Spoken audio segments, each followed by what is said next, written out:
Fala turma, aqui é o Gabriel e hoje nós daremos continuidade às nossas aulas de Machine Learning.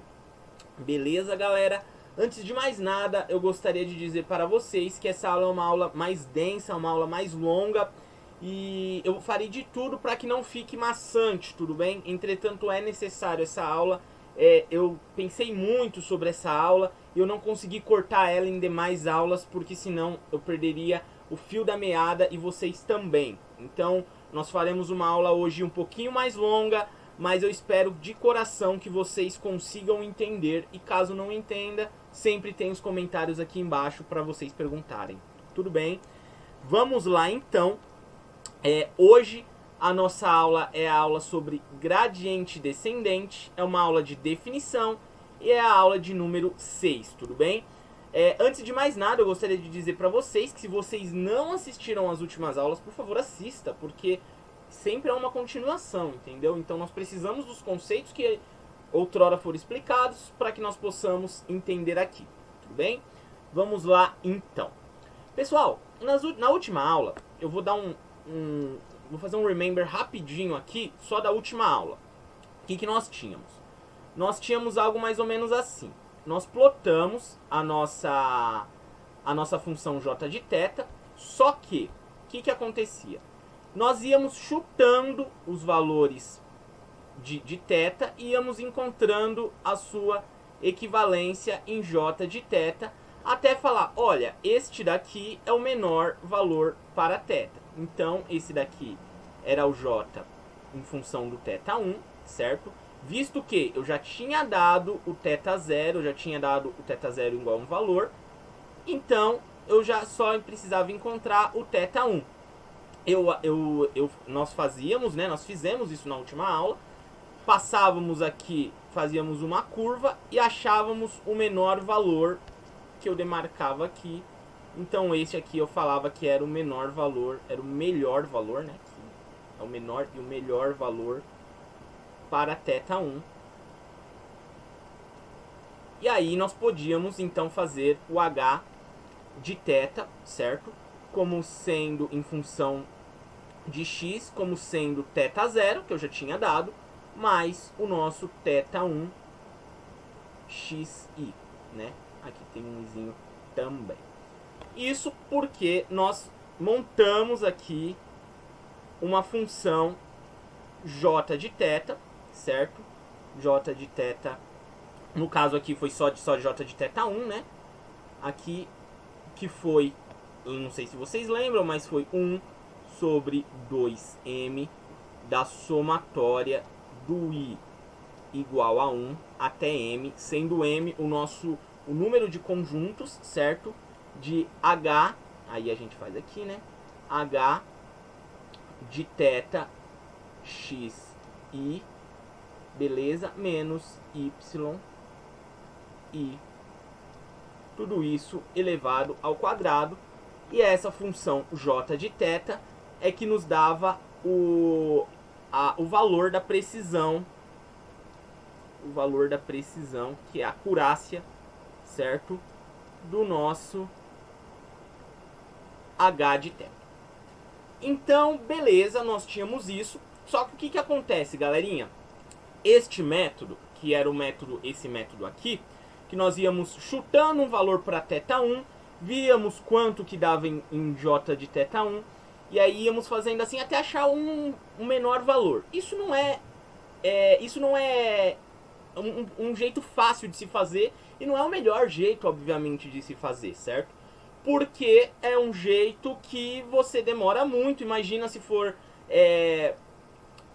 valores muito próximos e a gente sempre fica com dúvida, né? Será que tem outro θ menor? Então não é legal fazer. E isso já deu trabalho porque eu já tinha dado o valor do θ0, era um valor conhecido. Entretanto, agora nós não teremos o valor do θ0. Aquele foi um exemplo didático para que vocês pudessem entender como que funcionava o nosso a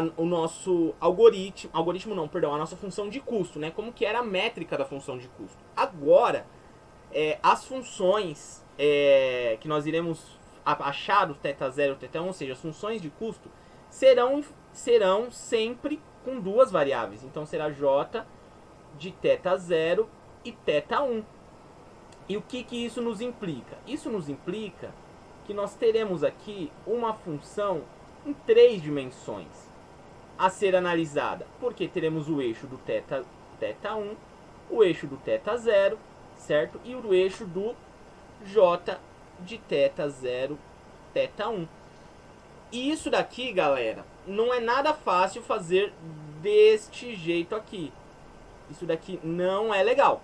Então não faremos assim, tudo bem? Como que nós faremos? Eu vou mostrar aqui para você agora. Nós utilizaremos um algoritmo denominado gradiente descendente, onde o mesmo utiliza conceitos de cálculo diferencial para encontrar o ponto de mínimo de uma função, galera.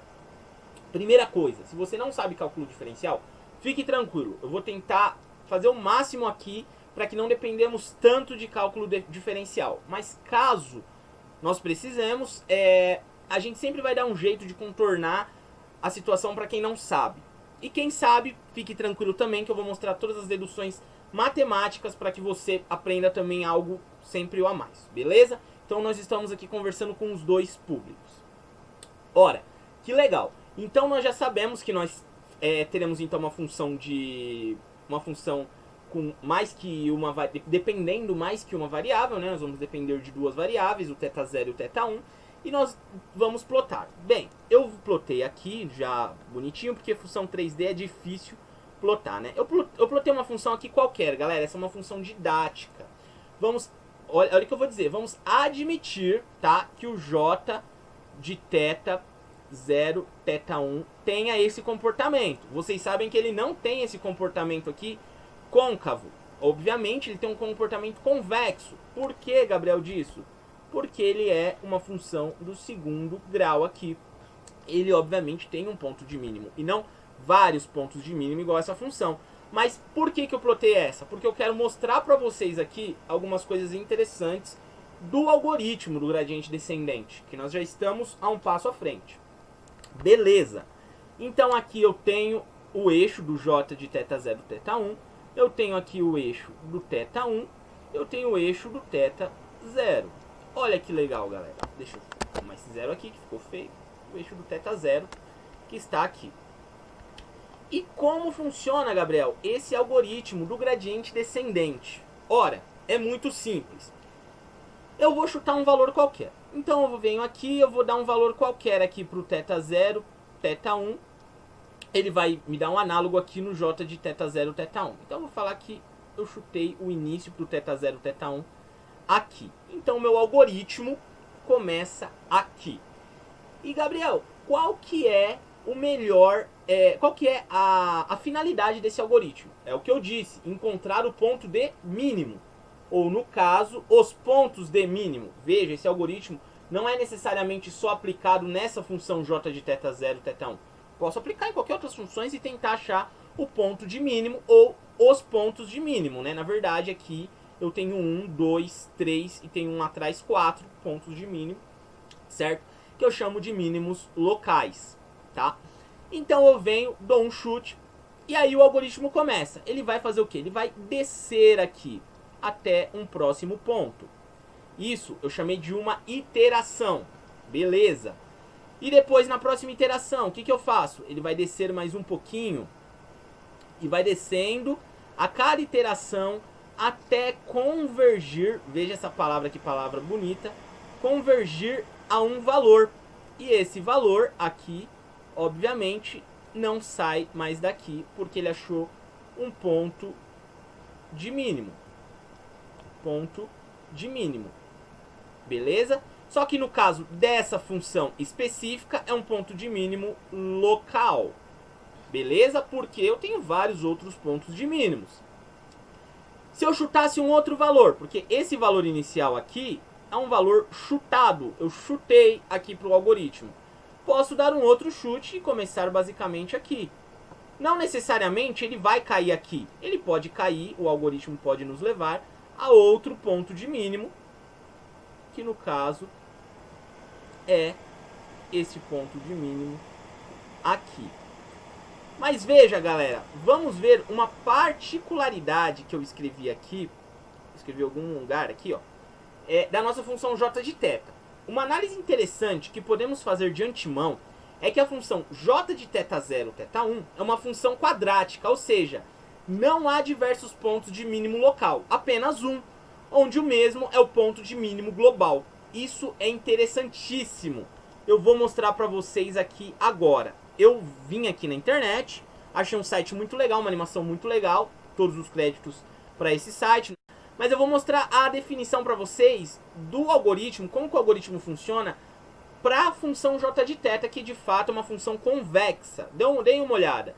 Olha, ele vai fazendo, obviamente, aqui não plotaram os passos, mas ele sempre vai encontrar o ponto de mínimo. Tanto faz se eu comecei daqui, tanto faz se eu comecei daqui. Por quê? Porque o ponto de mínimo aqui, ele não é apenas um ponto de mínimo local. Ele também é local, mas ele é um ponto de mínimo global, ou seja, é o ponto de mínimo da função inteira, galera. E isso é muito, muito, muito interessante, porque não interessa de onde eu comece, sempre eu acabo no mesmo ponto de mínimo. Mas veja, eu posso começar de um lugar mais distante e der mais passos, de um lugar mais perto der menos passos. Entretanto, eu sempre caio no mesmo lugar, porque essa função é uma função que admite um ponto de... que tem, na verdade, um ponto de mínimo global. Beleza, galera? Então eu vou fechar esse site aqui. Mas visto que nós já vimos esse conceito, eu só quis plotar essa função aqui para que vocês entendam que não importa de onde eu comece, eu posso cair em locais diferentes, desde que a função tenha pontos de mínimos diferentes. Aqui no caso eu tenho 4. Mas na nossa função j de θ verdadeira, que nós iremos plotar, eu apenas caio no mesmo lugar. Aí depende apenas do tamanho do meu alfa. Do tamanho do que, Gabriel? Vou falar agora aqui. Deixa eu ver onde eu escrevi aqui. Tá. Esse método é amplamente difundido em Machine Learning, que é o método que eu mostrei, que é o método do gradiente descendente. O pessoal chama também Descending Lot. Já já eu mostro o porquê Descending Lot. E seu algoritmo é dado a seguir. Qual que é o algoritmo, galera? Este daqui é o algoritmo, tudo bem? Então você vai ter que repetir esse algoritmo até convergir de θj igual a θj menos alfa, a derivada de j, θ1, θ0, θ1. Gabriel agora ferrou tudo que eu não sei nada. Vamos por partes, eu já vou mostrando algumas coisas para vocês. Vamos primeiro falar do alfa, tá? Que é o tamanho do passo, denominado como taxa de aprendizado, que é o que eu falei. Galera, de um passo para o outro, ou seja, de uma iteração para outra, eu ando um pouquinho. Eu vou mudar de cor aqui. Vocês podem ver que daqui para cá, eu não mudei de cor coisa nenhuma, né? Deixa eu voltar aqui. Vamos pegar essa cor aqui, agora sim eu mudei de cor. Daqui para cá, eu andei um tamanho. E esse tamanho aqui eu chamo de alfa.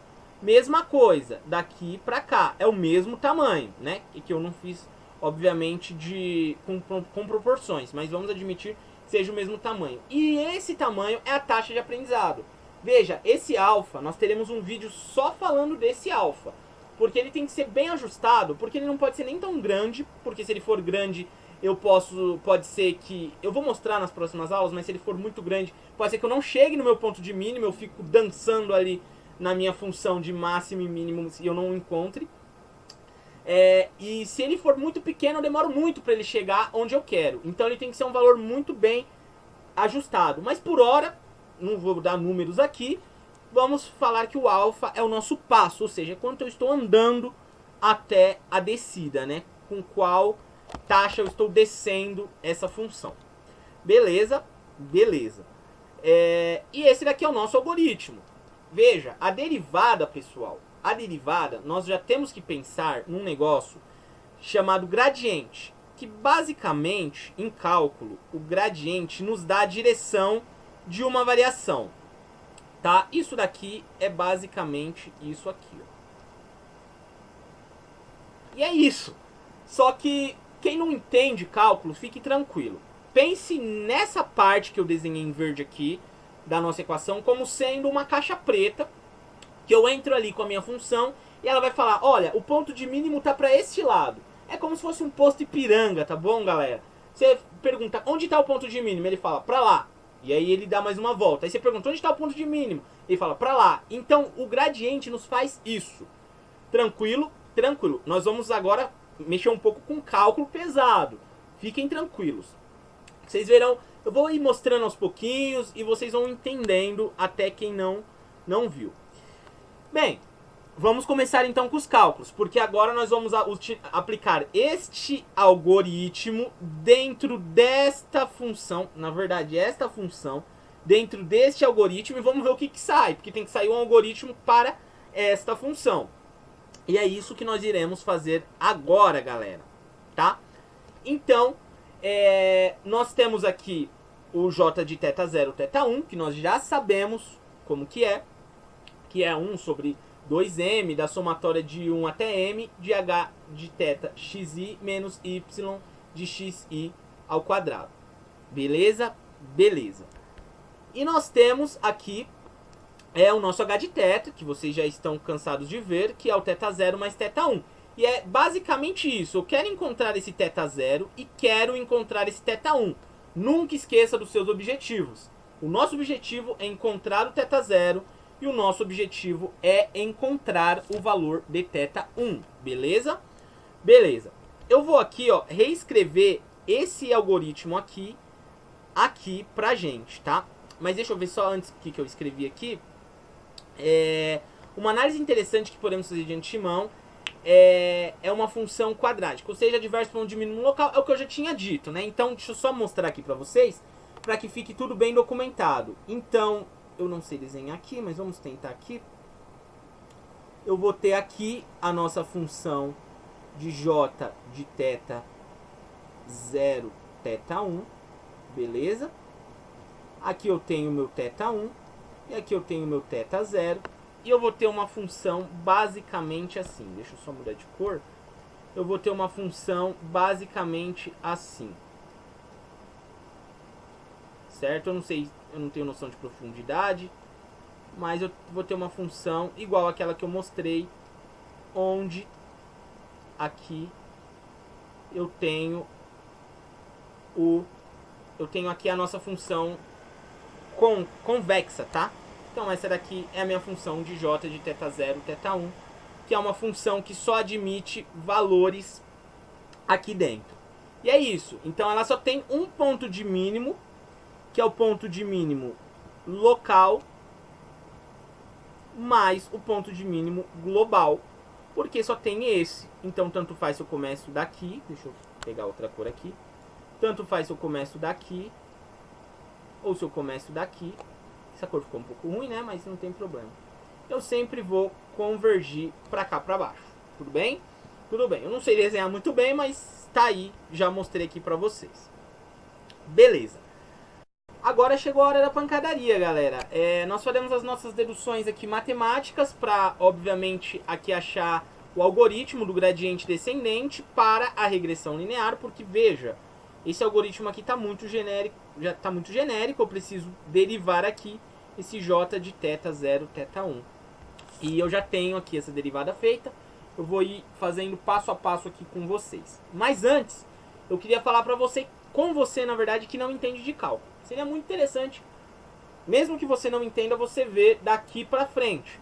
Se você não entende e não quer ver, não tem problema. O interessante é você sempre ter em mente para que serve essa derivada, que é o que eu falei, a direção do ponto mínimo. É ela que vai dar a direção ali para o algoritmo, falando onde está o ponto de mínimo.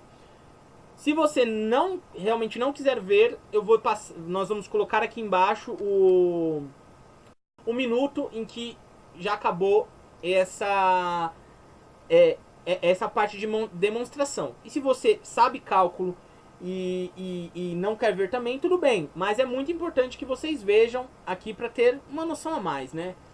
Aprendizado nunca é demais. Então vamos lá. Primeiro, eu vou aqui colocar de novo aqui o nosso algoritmo do gradiente descendente. Então vou colocar aqui de preto. Aqui eu vou deixar aqui. Vamos lá. Sabemos que θ de j, esse é o nosso algoritmo, é igual a θj menos alfa da derivada parcial em relação a θj de j de θ0, θ1. Tá, vamos começar o seguinte. Vamos analisar esse cara aqui. Eu sei que eu vou repetir isso até convergir. Veja, θj é o valor no qual eu estou querendo. Por quê? No nosso caso aqui, eu quero encontrar o valor de θ0 e o valor de θ1. Então, o j tem que ser igual a 0 e o j tem que ser igual a 1. Beleza, eu vou ter dois casos aqui. O alfa, como eu disse, é uma constante para a gente aqui, é o tamanho do passo. Não preciso me preocupar, eu só preciso achar um valor adequado para o alfa e aí eu faço. Derivada em relação a θj de j de θ0, θ1. É aqui que a gente tem um probleminha, porque realmente vamos ter que usar cálculo bem aplicado mesmo aqui para esse caso.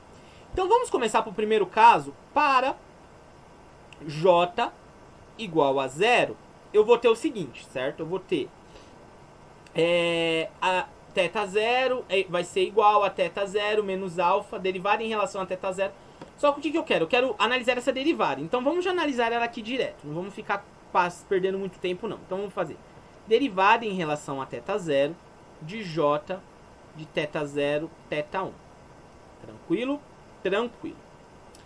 Quem que é esse cara aqui? Bem, esse cara, derivada em relação a j de θ0, vai ser a derivada de θ0, beleza? Vamos começar a colocar aqui os nomes aos bois. Vamos lá. Veja, eu vou ter 1 sobre 2m, da somatória, beleza? De I igual a 1 até M. De quem? De H, de θ, xi, menos y de xi ao quadrado. Beleza, galera. O que eu fiz é, basicamente aqui, nesse cara aqui, eu coloquei o j de θ0, θ1 aqui. Tranquilo. Beleza, fiz certinho. Vamos então agora aqui colocar dentro do h de θ0, h de θ, quem realmente é o h de θ. Porque veja, eu estou em função de θ e aqui eu não tenho nenhum θ. Então vamos fazer isso. Derivando em relação a θ0 vai ser igual. Vai ser igual não, perdão. É o quê? O que é isso, né? Na verdade. Isso daqui vai ser 1 sobre 2m da somatória do igual a 1 até o m de h de θ xi. Quem é o h de θ xi? É θ0, beleza? Mais θ1 xi. Beleza. Isso daqui menos y de xi. Tudo isso daqui elevado ao quadrado. Beleza? Beleza. Tudo certo, não tem problema nenhum. Vamos começar agora aqui, que é a parte difícil, né? Vamos começar a derivada. Eu coloquei aqui demais aqui, mas tá bom. Vamos começar agora aqui a parte difícil, que é a parte de derivada mesmo. Vamos realizar esta derivada. E veja, galera, vamos lá, como que eu vou explicar? 1 sobre 2m é constante, cai fora da derivada. Beleza? Beleza.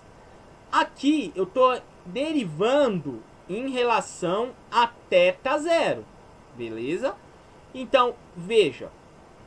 Tenho θ0 aqui, não tenho mais θ0 aqui. Só que esse θ0 está preso por um quadrado aqui. Então, é uma derivada composta.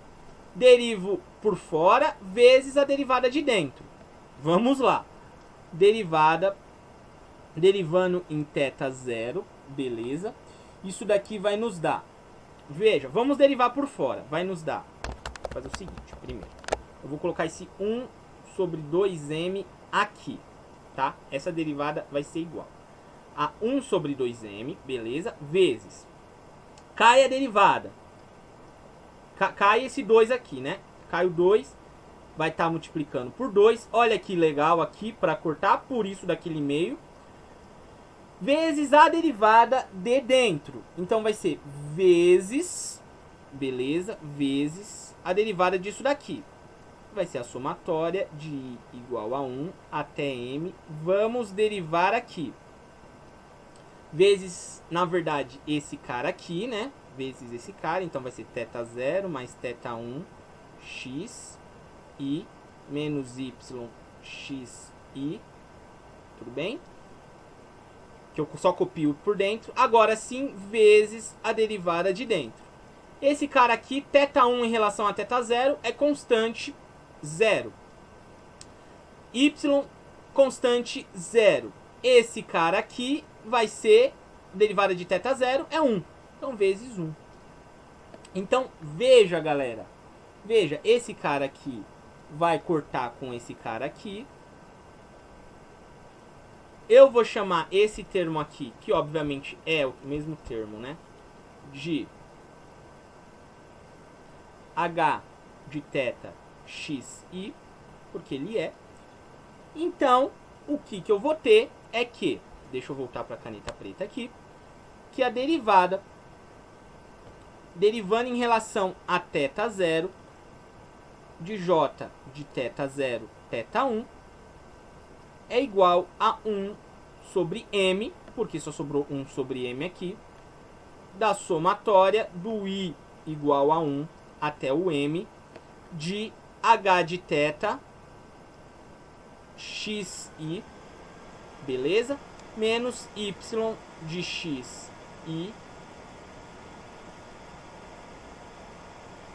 Veja, não tem mais o quadrado. O pessoal erra muito aqui. Não tem mais o quadrado. Tá, então, beleza. Já fiz a derivada. O que isso me dá? Então me dá aqui θ0, beleza? Porque eu tô derivando, eu fiz a derivada por causa do j para j igual a 0. Então aqui vai ser θ0, então vai ser θ0 vai ser igual a θ0 menos alfa, beleza? E toda essa derivada que nós tínhamos feito aqui. É porque é alfa vezes a derivada. Então vai ser alfa vezes 1 sobre m, aqui de i igual a 1 até m, de h de θ xi menos y xi. E é isso. Então, esse daqui é o nosso algoritmo para j igual a 0. Opa, j igual a 0, que nos dá o θ0. É isso, galera. Nós já encontramos o algoritmo para j igual a 0. Agora, nós faremos o análogo. Veja quanto cálculo aqui. Nós faremos o análogo para j igual a 1. Nós vamos analisar agora para j igual a 1, porque eu tenho j igual a 0, j igual a 1. Beleza? Beleza. Não tem erro nenhum de novo. Então, vamos escrever de novo aqui.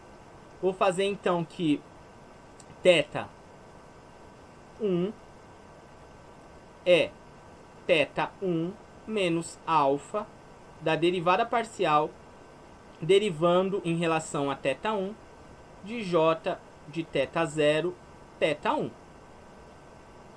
Tranquilo, né? Quem eu quero achar? Eu quero achar derivada derivando em relação a θ1 agora. Veja, antes era em relação a θ0, agora em θ1.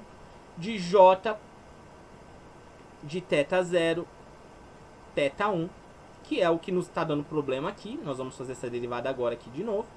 Isso daqui vai ser igual a derivada derivando em relação a θ1. De quem, galera? Vamos lá aqui. Vamos anotar aqui. Vai ser 1 sobre 2m.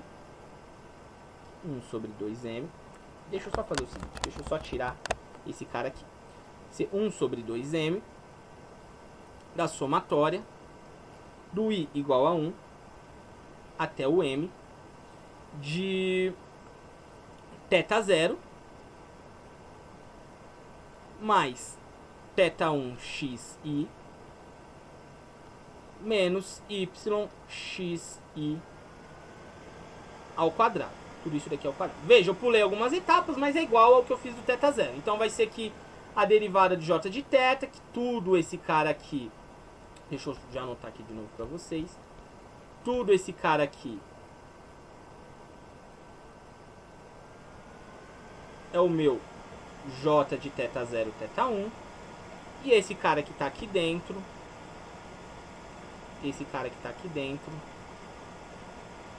ele é o meu h de θ xi.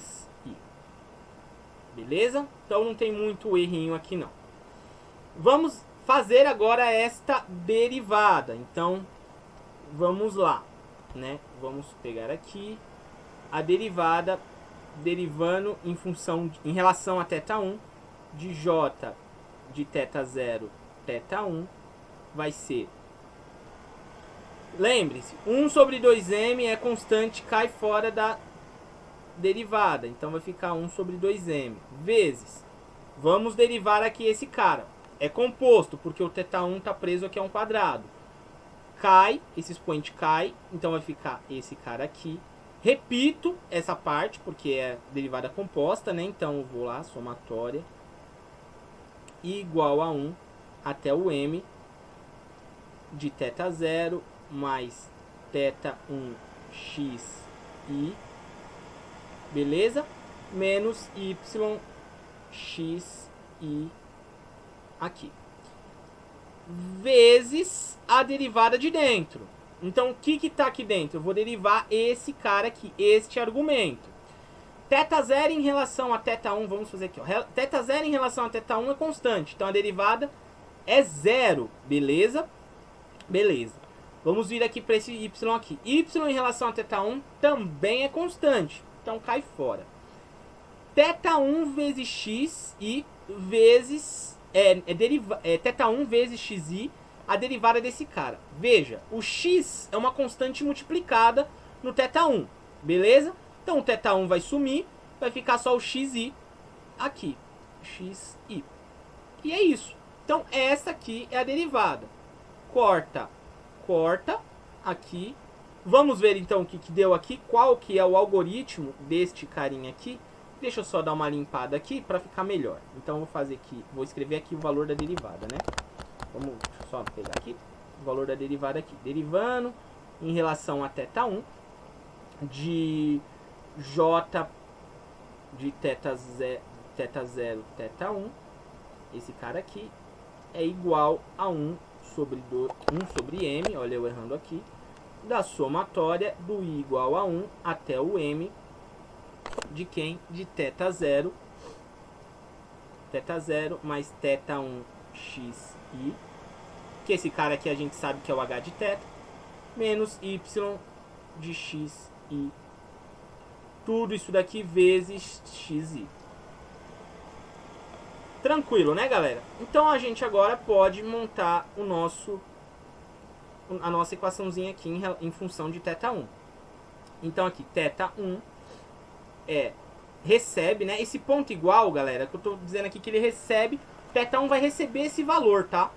Vai ser um buffer, esse θ1, vai ser um espaço de memória. Eu tô falando que ele recebe um valor com o quê? Com o valor de θ1 antigo menos alfa é 1 sobre m da somatória de igual a 1 até o m de θ0 mais θ1xi menos yxi vezes x. Beleza, galera? Beleza, é isso. Fizemos aqui, então, os carinhas, né? Logo, o algoritmo do gradiente descendente, aplicado à função de custo, dá-se por... que é o que nós acabamos de fazer, né? Teta zero, por causa do teta zero. Repetir até convergir, essa é uma parte importante. Teta zero recebe o valor de teta zero menos alfa, 1 sobre m, h de teta zero. E aqui, beleza. Teta 1, que nós já tínhamos visto. Este daqui é o nosso algoritmo do gradiente descendente. Vou até escrever aqui do lado para vocês. É o algoritmo do gradiente descendente. Gradiente descendente para a regressão linear, tá? Para a regressão linear. Veja, este algoritmo também é chamado de gradiente descendente em lote, pois o mesmo analisa todo o conjunto de treinamento em cada passo. Logo, sua descida se dá em lote. Eu já tinha comentado isso um pouco lá atrás, vou voltar a falar aqui. O que acontece, galera? Veja, cada um desse aqui é um passo. É um passo. E para cada passo, eu tenho... Deixa eu pegar aqui, fazer uma outra cor aqui. Eu tenho esse cara aqui, essa somatória aqui, que é todo o meu conjunto de treino. Todo o meu conjunto de treino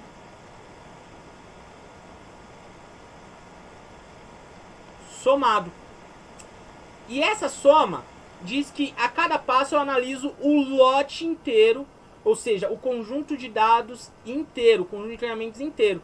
Por isso que o nome é gradiente descendente em lote. É o do inglês, né? O batch gradient descendant. Mas vocês podem ver aqui, ó, ele a cada passo, ou seja, isso é um passo alfa. A cada passo alfa eu analiso o meu lote inteiro, lote total, e não apenas uma parte das minhas amostras, que depois vocês vão ver mais pra frente que tem essa opção também. Mas aí deixa bem lá pra frente, vamos aprender muito bem esse daqui. Beleza, galera? É só, agradeço de coração, muito obrigado. A próxima aula será bem mais fácil, será uma aula mais tranquila. E vamos juntos, galera, vamos juntos, eu tô aprendendo com vocês, aprendendo a dar aula é diferente pra mim, mas é muito bom passar, e é isso que eu disse. Ficou alguma dúvida, alguma coisa que não entenderam, escrevam nos comentários que com certeza nós estaremos respondendo o mais rápido possível. Beleza, galera? Muito obrigado, até mais, falou!